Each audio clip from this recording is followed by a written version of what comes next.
Tarde Especial. Entrevista.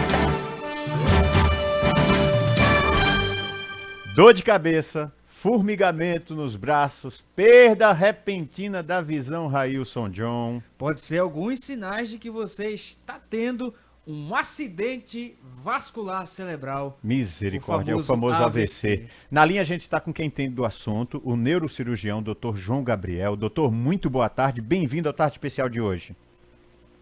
Boa tarde, Ivanildo. Boa tarde, Railson. Boa tarde a todos os nossos ouvintes. Ô doutor, é verdade que menos da metade da população sabe e, portanto, está ali ciente dos sinais e também dos sintomas do AVC? Com certeza. Pouquíssimas pessoas estão cientes realmente dos sintomas que podem ser desencadeados por um AVC. Então, é de extrema importância que a gente possa conscientizar na população os sinais clássicos que estão associados ao AVC. Obviamente, existem inúmeros sinais e sintomas, mas principalmente uma dor de cabeça forte associado a uma alteração na força, seja de um braço, seja de uma perna, seja do rosto, com uma dificuldade para falar ou qualquer outro tipo de outro sintoma, isso pode ser o AVC. Então, o paciente precisa se dirigir ao hospital imediatamente. Railson, eu tenho uma pergunta para o senhor, doutor. Fala, Railson. Doutor, muito boa tarde. Bem-vindo aqui ao Tarde Especial. Doutor, existem dois tipos mais frequentes de AVC. É o AVC isquêmico e o AVC hemorrágico. Qual a diferença entre um e outro e os sintomas? São os mesmos ou tem alguma diferença? Perfeito, Railson. O AVC pode se dividir em isquêmico e hemorrágico, como você falou. É bem mais frequente o isquêmico, né? 80% são AVCs isquêmicos, 20% AVC hemorrágico.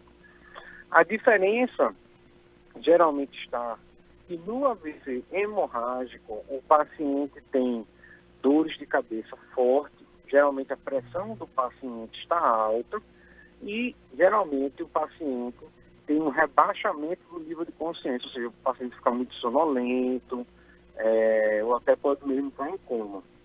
No AVC hemorrágico, o que acontece é que um vaso rompe, então uma artéria do cérebro rompe, e aí tem um sangramento dentro do cérebro. No AVC isquêmico, o que acontece é que não é tão frequente assim ter dor de cabeça associada. Muitas vezes o paciente não chega tão sonolento, exceto se for um AVC muito extenso. E no AVC isquêmico, o que acontece, diferentemente do hemorrágico, é que um vaso se fechou. Então, um trombo fechou o suprimento de sangue de alguma área do cérebro. Então, no isquêmico, um vaso se fecha e falta sangue numa área do cérebro. No hemorrágico, um vaso se rompe e extravasa o sangue dentro do cérebro e ocasiona um dano neurológico. Ô doutor, o que é que tem a ver o AS ou aspirina com quem tem pressão alta? Veja só, aqueles pacientes que têm uma pressão muito alta, que não está sendo bem controlada e utilizam AS, quando eles têm um AVC hemorrágico, acaba que o sangramento ele é pior. Por quê? Porque o AS ele impede, ele afina o sangue, como a gente diz em popular. Né? Naqueles pacientes que têm um AVC isquêmico, muitas vezes, ou seja, um vaso se fechou, eu quero que o sangue fique mais fino para passar mais fácil pelos vasos. Então o AS muitas vezes ele é indicado. Vez ou outra, um paciente que tem múltiplos fatores de risco, então, paciente que é idoso, tem obesidade, é sedentário, fez algum exame que mostrou que alguns vasos, tanto do pescoço quanto do cérebro, podem estar parcialmente entupidos. Então, algumas vezes, o médico acaba passando o AS para evitar que o paciente tenha AVC isquêmico. Mas, via de regra, quem usa o AS para tentar se proteger do AVC isquêmico, aumenta um pouco a chance de, se ele tiver um AVC hemorrágico, esse hematoma, esse sangramento ser pior do que se não AS. Meu Deus do céu. Doutor, é possível evitar o AVC?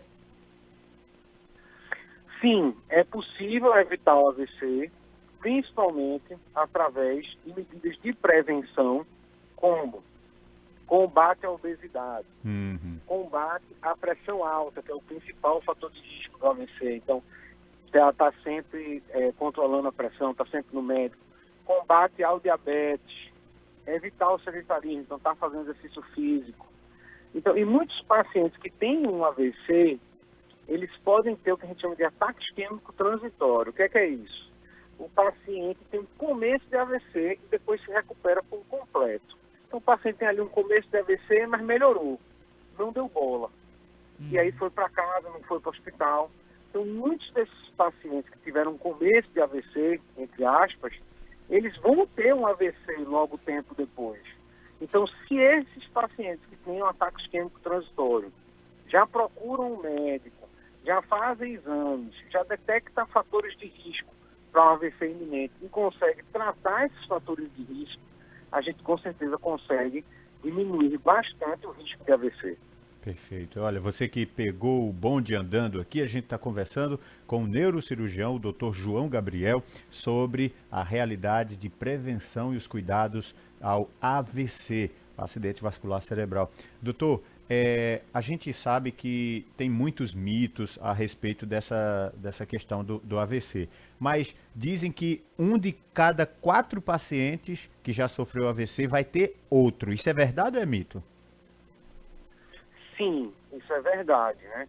Os pacientes que têm um AVC, eles têm um risco aumentado de ter outro AVC.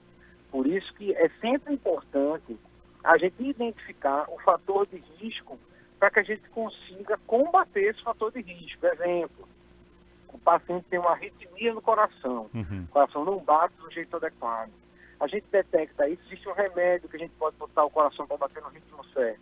Se a gente faz isso, a chance do paciente ter um AVC diminui, um segundo AVC diminui de forma significativa. Então, é muito importante, por exemplo, paciente que tem ataque isquêmico transitório, ou seja, um começo de AVC, 20% dessas pessoas têm um AVC nas próximas 1 ou 2 semanas. Então, é importantíssimo que esse paciente que tenha tido o primeiro AVC ou que tenha tido um ataque isquêmico transitório, ele procure ajuda médica o quanto antes para que seja tratado. Doutor, aonde é que é mais comum acontecer o AVC? No homem ou na mulher? Os fatores de risco mais importantes para ter um AVC isquêmico, principalmente a mulher, por conta associada a fatores de risco hormonal, tá? As mulheres, elas têm, via de regra, mais doenças vasculares do que os homens. Por quê? Porque os vasos, tanto do nosso cérebro quanto vasos de outra parte do corpo, eles são muito suscetíveis às ações dos hormônios. Então acaba que as mulheres acabam tendo mais AVC do que os homens. Entendi. Ô, doutor, esse tempo de pandemia que a gente basicamente ficou nessa questão de quarentena, isolamento social, e daí o senhor falou numa das respostas sobre a realidade de vida sedentária, tudo. Queira ou não, muita gente embarcou nessa. Até quem tinha, de certo modo, uma certa realidade de exercícios, acabou parando as caminhadas, tudo. Esse período a gente teve uma boa amostra, quando eu digo boa no sentido de números e não de qualidade ou de benesse mesmo, de situações propícias para AVC? Com certeza, né? Nessa época de pandemia, a gente teve alguns problemas associados ao AVC. Então, o primeiro problema é o que você falou propriamente dito. Então, o paciente, ele é sedentário, ele está ali acima do peso, ele necessita fazer exercício físico para se manter ativo, para tentar se manter controlando o peso. E aí, por conta da pandemia, lockdown, não pode sair de casa, não pode fazer exercício físico fora de casa. Muitos desses pacientes acabaram que não fizeram os exercícios físicos e acabaram engordando e ficando sedentários durante esse tempo todo de isolamento, que durou quase 3 meses. Verdade. Não é verdade? Então, isso é um problema número 1. Problema número 2 é que o próprio Covid-19, né, o coronavírus, ele desencadeia nos pacientes uma reação inflamatória nos vasos. Então, a gente também viu nos hospitais pacientes com infecções com coronavírus tendo AVC tanto isquêmico quanto hemorrágico. Então, o próprio COVID poderia evoluir com um AVC. E ainda tem um terceiro ponto, que é importantíssimo também. Os pacientes com sintomas de AVC, muitas vezes com medo de ir ao hospital para não pegar coronavírus, deixavam de ir para o hospital. Então, quando iam para o hospital, já era na fase mais tardia, e isso diminui significativamente a chance de recuperação e aumenta muito a chance de sequela e de óbito por conta do AVC. Doutor, nesse período que a gente está trancado em casa, tem alguma atividade física que o senhor recomenda para a gente fazer? Veja, existe, claro que para a gente fazer uma recomendação geral para todas as pessoas, sempre a gente tem que fazer sempre de forma complicado, individualizada. né? Sim. Mas, dentro de casa, existe uma série de tipos de exercício que podem ser feitos, né, de forma relativamente segura. Então, quem tem em casa pode fazer caminhadas dentro de casa, pode fazer, se tiver uma bicicleta ergométrica, pode fazer uma bicicleta, até mesmo subir e descer escadas. Se a pessoa for apta para, a pessoa pode subir e descer escadas. Hoje em dia, com a internet, existe uma série de treinos de exercício físico aeróbico que a gente pode fazer também em casa. Obviamente que necessita de muita força de vontade por parte da pessoa, né? Precisa ter muita força de vontade, porque é difícil, mas impossível não é. Agora que foi reaberto praças, praia para caminhada, aí é que as pessoas realmente devem ir ao ar livre para caminhar, fazer seu exercício físico. Dr. João Gabriel Ribeiro Gomes, nosso entrevistado de hoje, falando sobre prevenção ao AVC. Doutor, a gente lhe encontra nas redes sociais, onde a gente encontra o Dr. João, se a gente quiser também, até de questão de consulta mesmo, o senhor fique bem à vontade, doutor. Sim, a gente tem o Instagram da nossa clínica, por favor, que seria no Instagram Neurocentro_Recife. Neurocentro. Tá? E o Facebook, que é Dr. João Gabriel Ribeiro Gomes. Então, vamos só repetir. Que a gente tá lá. Vamos só repetir devagarinho, doutor. Neurocentro_Recife é o Instagram. E a sua rede social Face? O Facebook seria Dr. João Gabriel Ribeiro Gomes. Perfeito, doutor. A gente já vai lá marcar o senhor e dar uma curtida no seu perfil. Doutor, muito obrigado pela sua participação com a gente, viu? E até uma próxima.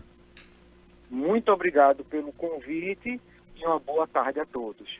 A gente conversou aí sobre uma coisa muito importante, Railson John, né? Pois é, conversamos sobre AVC. AVC que... Vou dar um episódio pra você. Conta já rapidinho. Aconteceu comigo e tem a pressão 16/12, cara. Misericórdia. Deus o livre. Eu tenho o grande problema que é sempre ter que começar a questão dos exercícios. A vida corrida vai sempre dizendo, deixa para depois. Aí vamos recomeçar, recomeça. Mas tem sempre que ser, porque a gente vai sentindo, o corpo vai parando. Então, você que está em casa, já ouviu aí as dicas do médico, do doutor? Lembre-se, cuide da saúde, porque nada melhor do que a gente estar pelo menos inteiro para poder enfrentar qualquer realidade que possa vir contra nós, tá bom? Essa foi a entrevista de hoje, a nossa primeira. 2h44, você está ouvindo Tarde Especial na Rádio Olinda AM 1030 e FM 105,3.